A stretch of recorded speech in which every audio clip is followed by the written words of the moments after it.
As Mai said at the start, I've spent the last 10 years in Asia helping Kiwi businesses grow their reputation and revenues. But let me start today with a bit of a disclaimer. I'm not a tech guru or an expert in digital platforms, so we won't spend the next 10 minutes talking about Facebook or Weibo or WeChat or Google Analytics. I was asked to give you my top tips for using digital to grow the business. And what I'd like to do is share some of the lessons that I've learned over the last 10 years, but also before then, and what were the key learnings from that. And if I get anything wrong, then my lovely former boss is here, and he can correct me. So my passion is really in building brands, and my other passion is about the importance of Asia for New Zealand, and especially for New Zealand's future. My first job in Asia was to help build the New Zealand business brand in China, leading up to the signing of the China Free Trade Agreement. And in those days, young Kiwis went to London for their OE. New Zealand businesses looked at Australia, the UK and US as their default target markets. A lot has changed since then, and some things haven't changed at all. I think it's important to look at two quite different dynamics which are interrelated. And the first of those, which is of course no secret to anyone sitting here, is the growing number of Asian New Zealanders and the important role that they play in our society, including as consumers. And the second is that consumers in several Asian countries now represent among the largest group of buyers for many New Zealand companies. Consider too the young demographics in most of Asia's growing economies. Many of them have skipped some technological advancements, so they've come from homes where they didn't have a landline, couldn't afford one, and have moved straight on to really smart phones. So the first point really that I want to make, and I'll, in keeping with the Asian theme, stick to my lucky 8, even though I was asked to give you 10 points. So my first point really is to know your story. It's important to know what you are, and also what you're not. And that helps you to define the channels that you use and what you do with them.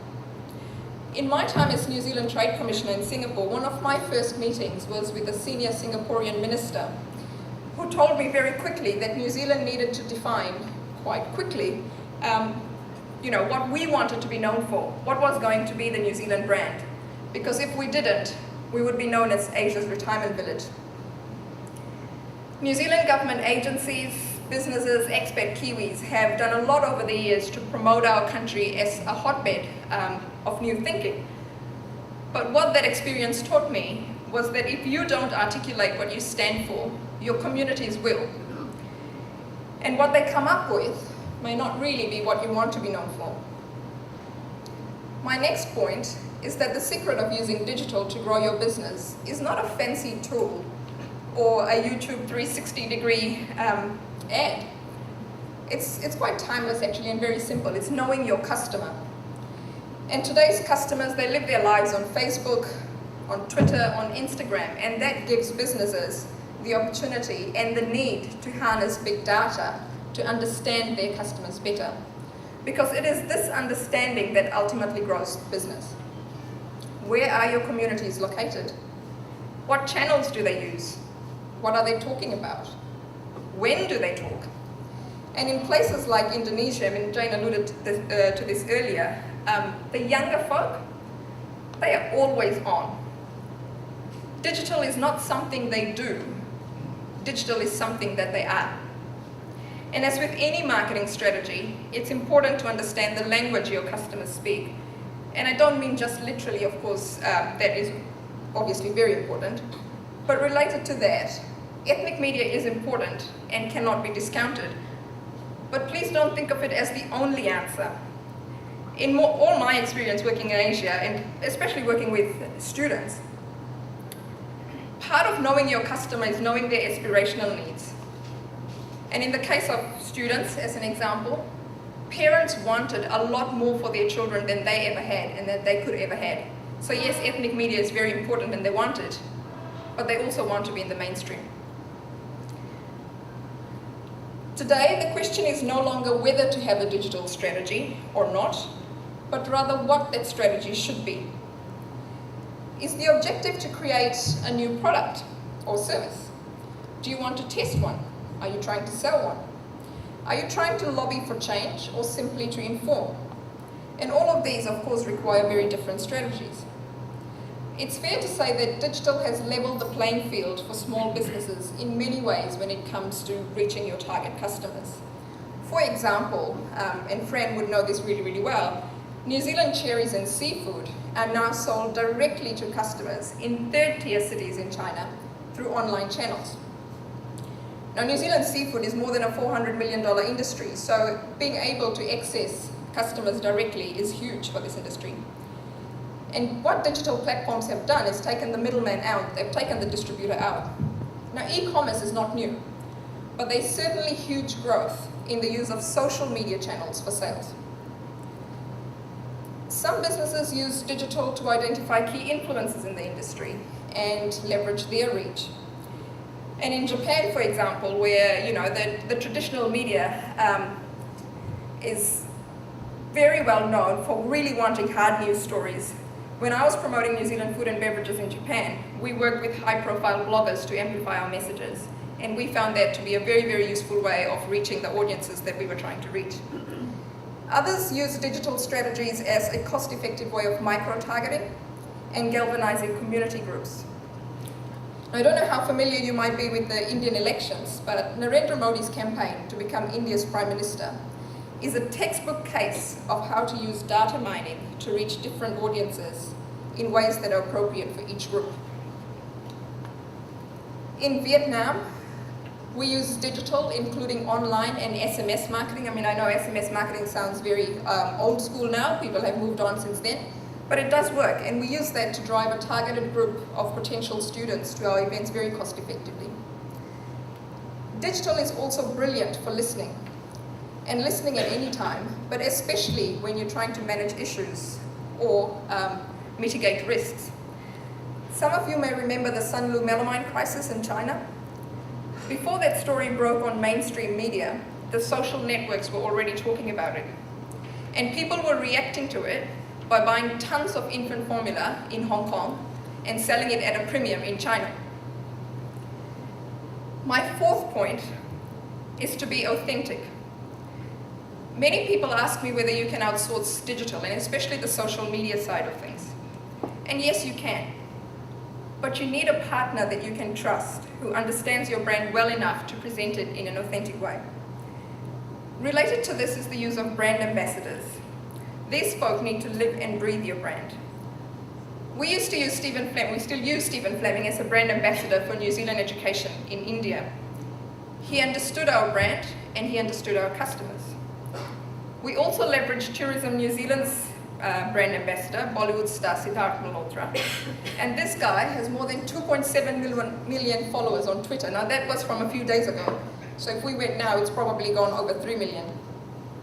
And those tactics helped make Indians the largest representation of any nationality on Education New Zealand's Facebook page.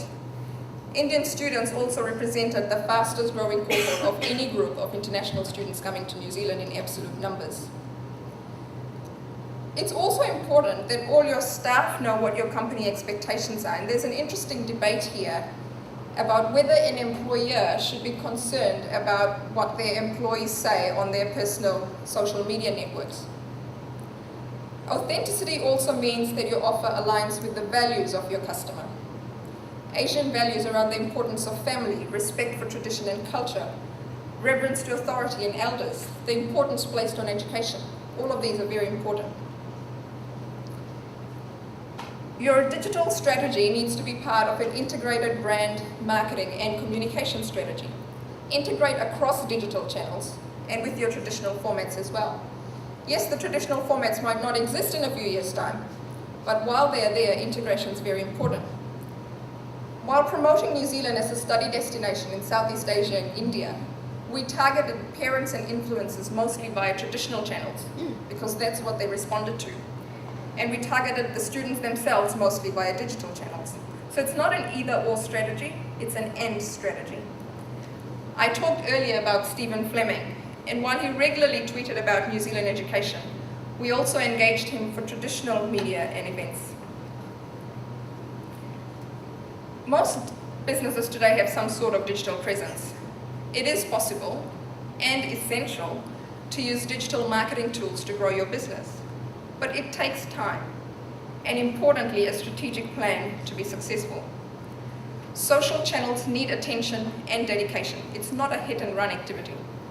So identify the right people within your team to champion digital and then to deliver. It's also important to recognize that there are specialist skills involved, and as you can see from those job titles on LinkedIn, not everyone can do this. There are new platforms and tools coming up regularly, in some cases almost on a weekly basis, and you need people who can keep up with the innovation. The traditional view of marketing was to promote your product or service. But with digital, it's not always about promoting your product or service. It's about what your customers love and will love to share. So content really is key. And the retweet is in many ways more important than the tweet itself. Give your audience an incentive to stay connected with you through valuable information or incentives, but also give them space and time to engage. Some years ago, I worked on a major New Zealand cultural and innovation showcase in Korea. Called New Zealand Unlimited, it presented a slice of New Zealand for Koreans to experience in Seoul in the lead up to starting negotiations for the Korea Free Trade Agreement. We had a great library of stories which we pushed through traditional and new media channels. We repurposed content across several online events and incentivized people to participate virtually as well as at the actual showcase. We engaged a Korean actress, who you can see on screen there, Ha Ji-won, as the celebrity endorser, and that helped to generate further content. Now to my final point, which hopefully brings all of this together. We are often told that digital is great because it's measurable. There are numbers for everything, and numbers are fantastic, especially if you can draw the line from a post or a like, or if you've seen what Facebook is doing now, it's probably all those other expressions that you can choose. And if you can draw a line from all of that all the way to a purchase or some other desired action, that's fantastic. But I can't stress enough how important it is to remember that digital is about people. Each number is a person. So content needs to engage people, not numbers. People like to be heard, to be listened to, not to be talked at like what I'm doing now. The whole premise of digital is that it's a tool for engagement, not broadcast. And in facilitating business opportunities for Kiwi companies in Singapore, we were able to do that quite successfully with LinkedIn. We set up sector-specific groups which companies could use for connections and also for discussions on business issues, trends and opportunities. And the result of that was a significant volume of deals for New Zealand businesses. In Asian cultures, as we all know, relationships are vital, but it takes time to build trust. And good friends stay through good and bad times. And digital offers a great cost-effective method of letting your customers know that you care about them. When the Nepal earthquakes occurred, Education New Zealand used Facebook as a way to reach out to the many Nepalese students who were studying in New Zealand to show support, but also to provide advice on where they could access assistance. Related to this is the need to understand the connections that the Asian community in New Zealand has with relatives and friends resident in Asia. Articles relating to the Asian community on websites or social media in New Zealand, especially the negative ones, get picked up pretty much the same day in Asia, and they do no favours for the New Zealand brand or the brand of the business organisation in question. And those of you who come from the education industry would be very familiar with what happened with Australia and international education and what was happening with Indian students in Australia, in Melbourne.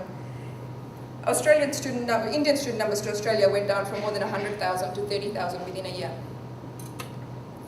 The pictures that you see on screen are from New Zealand Unlimited, the event that I talked about in Korea. We had more than 13,500 Koreans participate in this 3-day New Zealand experience.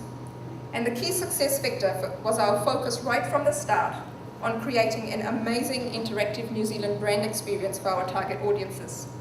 We knew our story and our customers. We understood how we would use digital to appeal to a tech-savvy people. We had a celebrity endorser and a digital agency, but the messages were authentically ours. Our strategy was integrated and well-resourced. We had fabulous stories to engage and inspire people. Our campaign surpassed all our targets. It also won the Public Affairs Asia Gold Standard for country promotion and set the benchmark for national branding campaigns. So in summary, digital platforms offer a cost-effective means to build and maintain relationships if done well.